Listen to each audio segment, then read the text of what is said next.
कहानी की शुरुआत होती है एक घने जंगल को दिखाते हुए। एक आदमी पागलों की तरह भाग रहा था, इस उम्मीद में कि शायद उसे इस जंगल से भाग निकलने का कोई रास्ता मिल जाए, लेकिन ये जंगल इतना घना था कि यहाँ से बाहर जाने का कोई रास्ता नहीं नजर आ रहा था। यह आदमी सूरज को देखते हुए आगे बढ़ता है, लेकिन अब सूरज भी धीरे धीरे ढल रहा था, मगर इस आदमी ने भागना नहीं छोड़ा। भागते भागते एक पॉइंट आया जहाँ एक बोर्ड पर लिखा हुआ था पॉइंट ऑफ नो रिटर्न, यानी वहाँ से कोई वापस नहीं जा सकता। साथ ही इस बोर्ड पर नंबर 108B लिखा हुआ था। ये देखकर वो और भी ज्यादा परेशान हो जाता है। धीरे धीरे अंधेरा और बढ़ने लगा और पूरे जंगल में एक अजीब सा खौफ फैल गया। तभी अचानक एकदम से सारे परिंदे उड़कर वहाँ से चले जाते हैं। इस आदमी के कई मील के सफर के बाद भी उसे पूरे जंगल में कोई भी एक जंगली जानवर नहीं दिखाई दिया। न जाने ऐसा क्या था जिसे जंगली जानवर भी डर रहे थे। डर के मारे वह आदमी और भी तेजी से भागने लगा, लेकिन कई घंटों का सफर करने के बाद वह आदमी अचानक एक जगह पर आकर रुक गया और उसके चेहरे पर मायूसी छा गई, क्योंकि उसके सामने वही 108 नंबर वाला साइन बोर्ड था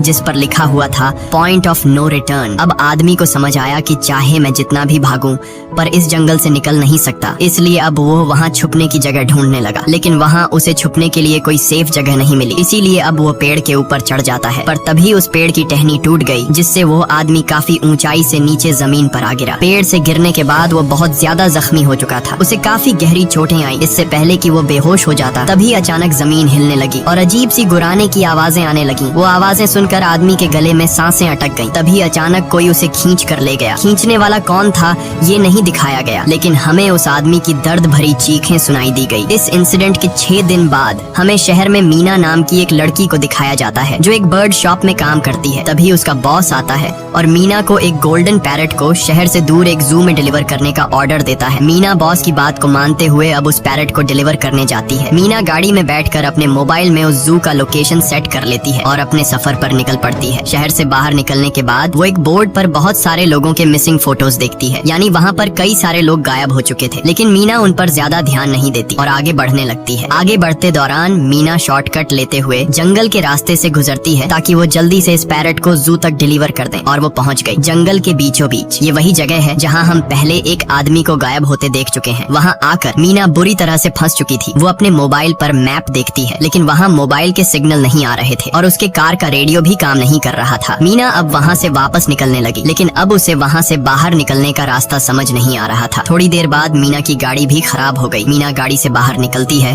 और उसे सामने लगा हुआ वही पॉइंट ऑफ नो रिटर्न वाला बोर्ड दिखाई देता है। मीना को कुछ समझ नहीं आता, इसीलिए वो पैरट के पिंजरे को हाथ में लेकर आस-पास मदद ढूंढने आगे चली जाती है, लेकिन वहाँ आस-पास किसी भी मदद का नामो निशान तक नहीं था। उसके बाद वो वापस उस जगह पर लौट आती है जहाँ उसने अपनी गाड़ी खड़ी की थी, लेकिन वहाँ से उसकी गाड़ी गायब हो चुकी थी। ये देखकर वो बहुत ज्यादा परेशान हुई। उसे लगा कि शायद वो उस जगह पर नहीं आई है जहाँ उसकी गाड़ी खड़ी थी, बल्कि ये किसी दूसरी जगह पर आ गई है और उसकी गाड़ी कहीं दूसरी जगह में खड़ी है, क्योंकि इस जंगल का हर एक पॉइंट एक ही जैसा दिखाई दे रहा था। अब अंधेरा भी गहरा होता जा रहा था। एकदम से पहले की तरह ही सभी परिंदे इन पेड़ों से उड़ जाते हैं। मीना को अब डर लगने लगा था, क्योंकि जमीन भी जोर जोर से हिल रही थी। मीना को वहाँ आस-पास किसी के होने का एहसास होता है। तभी अचानक मीना को दूर किसी का साया नजर आया। मीना भागते हुए उसके पीछे आई, पर उसे वहाँ कोई भी नहीं मिला। तभी अचानक मीना को एक बूढ़ी औरत भागते हुए दिखाई दी। मीना भी दौड़कर उसका पीछा करने लगी। वो उससे मदद मांग रही थी, लेकिन वो औरत रुकती नहीं, तेजी से भागती रहती है। एक बार फिर मीना इस बूढ़ी औरत का पीछा करती है। अचानक वो बूढ़ी औरत फिर से गायब हो गई। मीना जब उसे ढूंढते हुए और आगे बढ़ी तो उसे दूर जंगल में एक बड़ा सा कमरा दिखाई दिया। वो बूढ़ी औरत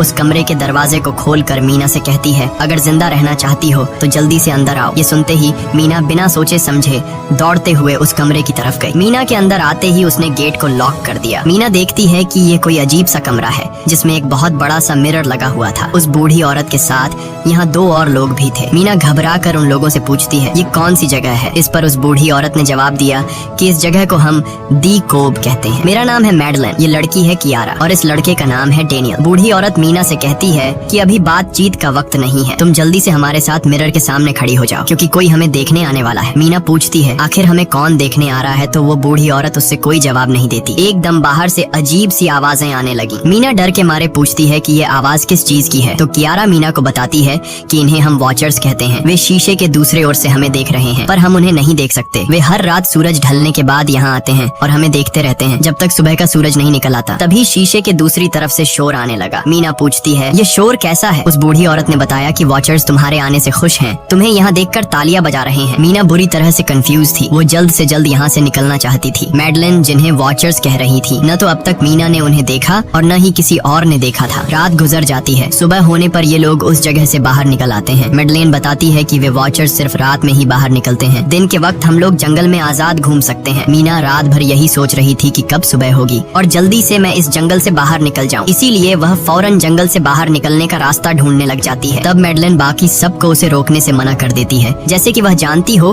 कि मीना इस जंगल से बाहर नहीं निकल सकती और वह जरूर वापस आएगी। बस मीना को जाते हुए मैडलेन बताती है कि तुम्हारा यह फैसला अच्छा नहीं है, इस जंगल से बाहर निकलने का कोई रास्ता नहीं है। रात होने से पहले हमें इस घर में वापस आना पड़ता है, अगर तुम लेट हो गई तो तुम अपनी जान से हाथ धो बैठोगी। मीना किसी की बात नहीं सुनती और अपने पैरट को लेते हुए तेजी से आगे बढ़ती है। थोड़ा सा आगे बढ़ने पर उसे वहीं पॉइंट ऑफ नो रिटर्न वाला साइन दिखाई देता है। उसे देखकर वो घबरा तो गई, लेकिन उसने हिम्मत नहीं हारी और सूरज को देखकर सूरज की डायरेक्शन में आगे बढ़ती रही, पर जंगल से निकलने में कामयाब नहीं हो सकी। आगे चलकर रास्ता ही खत्म हो गया। मीना ने देखा कि वो एक पहाड़ के टॉप पर खड़ी है, जहाँ से आगे दूर दूर तक जंगल के सिवा कुछ भी नहीं था। इसीलिए वो मायूस होकर नीचे बैठ जाती है। तभी अचानक उसके कंधे पर किसी ने हाथ रखा। वो डर गई और जब उसने पीछे मुड़कर देखा तो वो बूढ़ी औरत मैडलेन थी। यहाँ मैडलेन उसे हौसला देती है और कहती है कि सिर्फ तुम ही नहीं जिसने यहाँ से निकलने की कोशिश की और हार गई, हम भी तुम्हारी तरह ही हार कर यहाँ रुके हैं। यहाँ से बाहर निकलने का कोई रास्ता नहीं, चलो मैं तुम्हें कुछ दिखाती हूँ। मैडलेन मीना को जंगल की तरफ लेकर जाती है। मैडलेन मीना से कहती है, ये जंगल एक शिकारी है और हम सब उसका शिकार, अगर जिंदा रहना चाहती हो तो हमारे साथ ही रहो। मैडलेन उसे पॉइंट ऑफ नो रिटर्न वाले काफी सारे साइन बोर्ड दिखाती है, जो कि जंगल के चारों तरफ गोल घेरे में लगे थे और उनके बीच में था उनका कमरा। मैडलेन बताती है कि ये हमारे घर से आधे दिन के फासले पर लगे हैं, अगर इसे आगे गई तो वापस लौटना मुश्किल हो जाएगा, इसलिए कभी भी यह तुम्हें नजर आए तो तुम इन्हें इग्नोर मत करना। मीना पूछती है, ये सब किसने बनाया? तो वो जवाब देती है, ये एक प्रोफेसर ने बनाया है, लेकिन अब तक उसे किसी ने देखा नहीं है। अब रात हो जाती है, ये लोग वापस उस घर के अंदर आ जाते हैं। हर रात वॉचर्स उन्हें देखने के लिए आते थे। आज कियारा नामी लड़की उनके सामने डांस करती है और कहती है ये सब उन्हें पसंद है। ऐसा नहीं था कि इन चारों को हर रात वॉचर्स के सामने खड़ा ही रहना पड़ता था, ये लोग जो चाहते वह कर सकते थे, बस ये लोग उनकी तरफ अपनी कमर नहीं कर सकते थे। ऐसा करने पर वो लोग बहुत ज्यादा गुस्सा हो जाते थे। रात में तो उन्हें सिर्फ वॉचर्स का मसला था, लेकिन दिन में भी उन्हें बहुत मुश्किलों का सामना करना पड़ता था। ये लोग जंगल से हर रोज अपना पेट भरने के लिए कुछ न कुछ शिकार करके लाते थे,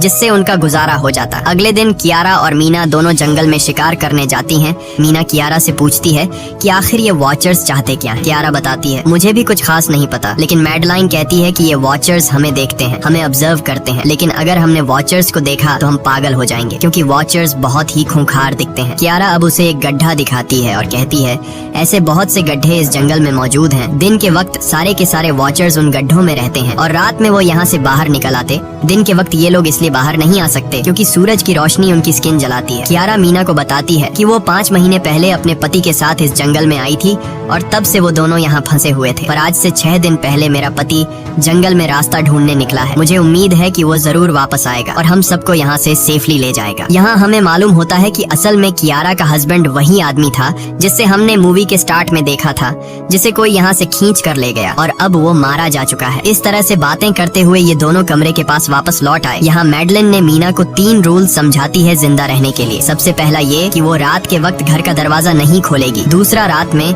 वो आईने की तरफ अपनी कमर नहीं करेगी। और तीसरा ये कि दिन के वक्त वो उन गड्ढों के पास नहीं जाएगी और जितना हो सके रोशनी में रहेगी। जब तक तुम इन रूल्स को फॉलो करोगी तब तक तुम जिंदा रहोगी। लेकिन मीना को मैडलाइन की बातों पर बिल्कुल भी भरोसा नहीं होता। अब उस रात मीना इन वॉचर्स के बारे में जानना चाहती थी, इसीलिए वो शीशे के साथ कान लगाकर आवाजें सुनने की कोशिश करती है। जब उसे कुछ सुनाई नहीं देता तो मीना को मैडलेन की बताई गई वॉचर्स की बातें फेक लगने लगती हैं। इसलिए वह रूल्स को तोड़ते हुए अपनी कमर को शीशे की तरफ करके सो जाती है और ऐसा करने पर इन वॉचर्स को गुस्सा चढ़ जाता है। वो लोग जोर जोर से उस शीशे को मारने लग जाते हैं। शोर से मैडलाइन भी उठ जाती है और वह जल्दी से मीना को शीशे की तरफ खड़े रहने को कहती है और तब जाकर वो वॉचर्स का गुस्सा शांत होता है। यानी जब इंसान वॉचर्स को अपनी पीठ दिखाते हैं तो वह उसे खुद की इंसल्ट मानने लगते हैं। ये रात भी गुजर जाती है और अगले दिन मीना डेनियल के साथ शिकार पर निकलती है। वो डेनियल से पूछती है, क्या आज तक तुमने किसी वॉचर को देखा है? जिस पर डेनियल ने जवाब दिया कि मैंने भी आज तक वॉचर्स को नहीं देखा और जो भी वॉचर्स को देखता है वो जिंदा नहीं बच पाता। तब मीना डेनियल को समझाती है कि मुझे लगता है कि ये सब मैडलाइन की बनाई हुई कहानियां हैं जिसके अंदर वो हमें फंसा रही है। हमें जरूर उन गड्ढों को जाकर चेक करना चाहिए, शायद हमें यहाँ से बाहर जाने का कोई रास्ता मिल जाए। डेनियल भी यहाँ रहकर बहुत ज्यादा तंग हो चुका था और वो भी किसी तरह से रास्ता ढूंढकर इस जंगल से भाग निकलना चाहता था। इसलिए वो मीना की बात मान लेता है और वो दोनों गड्ढे के पास पहुंच जाते हैं। अब मीना अपने आप को रस्सी से बांधकर इस गड्ढे के अंदर उतरती है। रस्सी का दूसरा सिरा डेनियल ने पकड़ा हुआ था ताकि अगर मीना को कुछ भी हो वो जल्दी से मीना को बाहर की तरफ खींच ले। मीना नीचे गड्ढे में पहुंच जाती है जहां उसे बहुत सारा इंसानों का सामान मिलता है। मीना उस सामान को इकट्ठा कर लेती है। ये सारा सामान उन लोगों का था जो जंगल में वॉचर्स के शिकार हो चुके थे। डेनियल रस्सी के सहारे कैमरा, साइकिल और जरूरत का सारा सामान को बाहर ले आता है। मीना अब नीचे इंतजार करती है कि डेनियल कब रस्सी नीचे फेंकेगा और मैं ऊपर चली जाऊंगी। और इससे पहले कि मीना उस गड्ढे से बाहर निकल पाती, उसे गड्ढे के अंदर किसी के आने की हलचल सुनाई देती है। मीना जल्दी से डेनियल को रस्सी नीचे फेंकने की आवाज देने लगती है, लेकिन तभी मीना को पकड़ने के लिए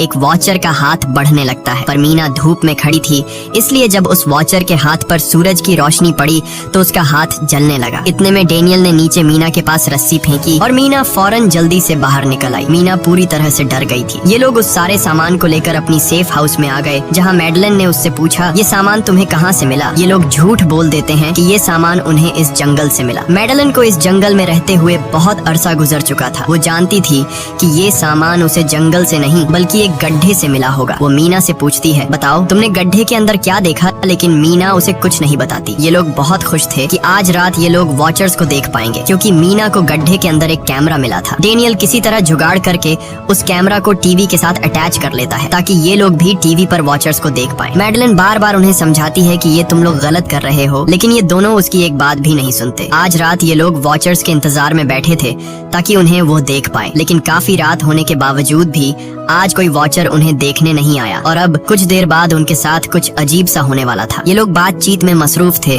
कि तभी उनका दरवाजा खटखटाया जाता है, यानी दरवाजे पर किसी ने दस्तक दी। उन्होंने जल्दी से टीवी की तरफ देखा तो वहाँ उन्हें इंसानी टांगे दिखाई दे रही थी। बाहर जो कोई भी था वो कियारा के हस्बैंड की आवाज में बात कर रहा था और वो जल्दी से दरवाजा खोलने को कह रहा था। कियारा को लगा कि जरूर उसका हस्बैंड यहाँ से बाहर निकलने का रास्ता ढूंढ आया है। वो जल्दी से उठकर दरवाजा खोलने के लिए जाती है, लेकिन मैडलन बीच में आकर दरवाजा खोलने नहीं देती। वो कहती है कि मैं जानती हूँ बाहर तुम्हारा हस्बैंड नहीं है, क्योंकि मैडलन जानती थी कि रात के इस अंधेरे में कोई भी इंसान इस कमरे तक नहीं पहुँच सकता। लेकिन कियारा को मैडलन की बातों पर यकीन नहीं होता और वो दरवाजा खोलने की कोशिश करती है, जिसके बाद मैडलन कियारा से कहती है कि वो तुम्हें फंसा रहा है, तुम उसका इम्तिहान ले लो, तुम उसे कोई ऐसी बात पूछो जिसके बारे में सिर्फ तुम या तुम्हारा हस्बैंड जानता हो। कियारा बाहर खड़े हुए इंसान से एक किताब के बारे में सवाल करती है जिसके बारे में उसे पता होना चाहिए था, लेकिन जब बाहर खड़ा हुआ इंसान कोई जवाब नहीं देता तो ये समझ जाते हैं कि ये वॉचर ही है। ये लोग जब दरवाजा नहीं खोलते तो वॉचर उनके बाहर लगाए हुए कैमरा को तोड़ देता है और यहाँ हमें एक बात पता चलती है कि वॉचर्स इंसान के रूप में भी खुद को बदल सकते हैं। वॉचर्स उनकी इस हरकत पर बहुत ज्यादा गुस्सा हो गए थे। वे बहुत तेजी से शीशे को मारने लगे, जिससे शीशे में एक बड़ा क्रैक भी आ जाता है। लेकिन यहाँ मैडलन समझदारी दिखाते हुए सबको लाइन से शीशे की तरफ खड़ा कर देती है, जिससे वॉचर्स का गुस्सा थोड़ा बहुत ठंडा हो जाता है और वे वहाँ से चले जाते हैं। अब यहाँ मीना मैडलन को बताती है कि हमने गड्ढे में से ये सारा सामान चुराया था। ये सुनकर मैडलन बहुत ज्यादा गुस्सा हो जाती है कि तुम लोगों ने दूसरा रूल भी तोड़ दिया। अगली सुबह मैडलन उस गड्ढे से लाया हुआ सारा सामान उठाकर वापस उसी गड्ढे में फेंक देती है, जिससे उन वॉचर्स का गुस्सा थोड़ा शांत हो जाता है। मगर अब इन लोगों को जंगल में बहुत ही ज्यादा अजीब चीजें दिखाई देना चालू हो गई थी और उसका सबसे ज्यादा असर डेनियल पर होता है। डेनियल अचानक बात बात पर बहुत ज्यादा गुस्सा करने लग जाता है। दूसरी तरफ कियारा, जिससे पहले उम्मीद थी कि उसका हस्बैंड जिंदा है और वो यहाँ आकर उसे यहाँ से बचा लेगा, लेकिन अब उसे पता चल चुका था कि उसका हस्बैंड अब वापस नहीं आएगा, जिसकी वजह से वह अंदर ही अंदर पूरी तरह से टूट चुकी थी और वो डिसाइड करती है कि वह वॉचर्स के इन गड्ढों में कूदकर अपनी जान दे देगी, क्योंकि अब उसके पास जीने की कोई वजह नहीं रही। वह ऐसा करने ही वाली होती है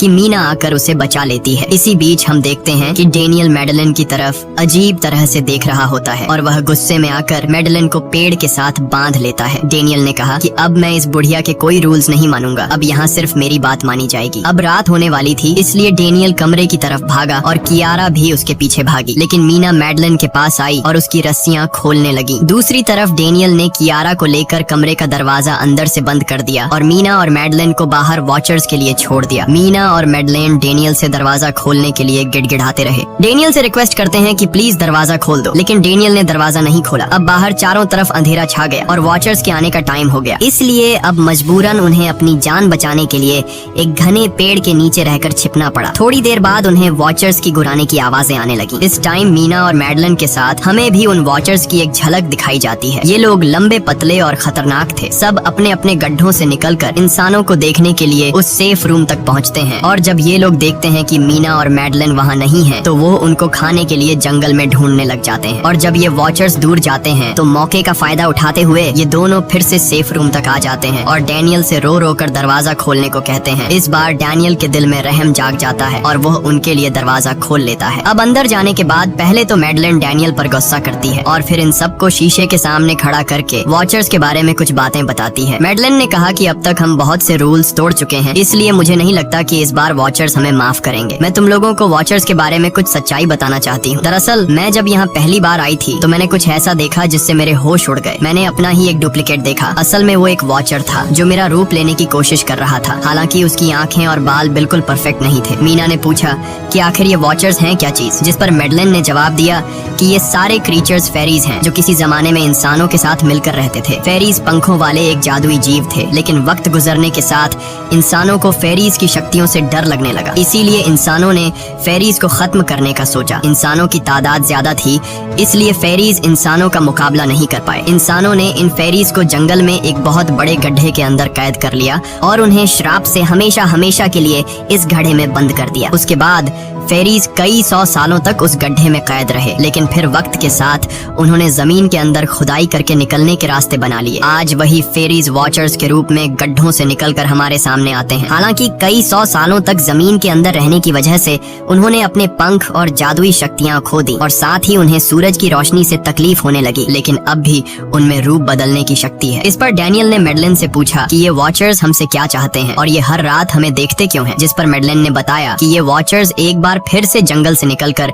इंसानों के बीच रहना चाहते हैं, लेकिन अपने असली रूप में ये इंसानों के बीच नहीं रह सकते। इसीलिए उन्होंने हमें यहाँ रखा हुआ है ताकि हमें देखकर हमारा रूप ले सकें और हमसे आज के दौर के तौर तरीके सीखकर इंसानों के बीच रह सकें। मैडलन ये सब बातें बता ही रही थी कि अचानक सभी वॉचर्स वापस लौट आए और जब वॉचर्स को पता चलता है कि मैडलन और मीना वापस अपने कमरे में आ गए हैं तो वो सब गुस्से से भड़क उठे और दरवाजा तोड़ने की कोशिश करने लगे। इन चारों ने टेबल को खींचकर दरवाजे के सामने रख दिया ताकि दरवाजा वॉचर्स तोड़ न सके, लेकिन वॉचर्स की ताकत काफी ज्यादा थी और इन चारों को पता चल चुका था कि जल्द ही वॉचर्स अंदर आ जाएंगे और उन्हें मौत अपनी आंखों के सामने दिखाई दे रही थी। तभी उन्होंने देखा कि टेबल को घसीटकर दरवाजे तक ले जाने की वजह से कारपेट पलट गई है। जब उन्होंने कारपेट हटाया तो उन्हें नीचे एक बड़ा लोहे का गेट नजर आया। उन्होंने जल्दी से गेट खोला तो उन्हें पता लगा कि नीचे एक बहुत बड़ा बंकर है। ये लोग जल्दी से उस बंकर के अंदर घुस गए और ऊपर से लोहे का गेट बंद कर दिया। ये लोग इस बात को लेकर परेशान थे कि ये बंकर यहाँ पर मौजूद था और इन लोगों को पता भी नहीं चला। इस बंकर के नीचे बहुत फैसिलिटीज थी, हजारों दिन का खाना, एक कंप्यूटर और भी बहुत सारा जरूरत का सामान रखा था। मीना जानना चाहती थी कि आखिर ये जगह किसने बनाई, इसीलिए वो उस कंप्यूटर को ऑन कर लेती है। उस कंप्यूटर में बहुत सारा डेटा सेफ था, जिसे खोलने पर उन्हें पता चलता है कि ये सारी जगह प्रोफेसर मार्टिन ने बनाई थी। असल में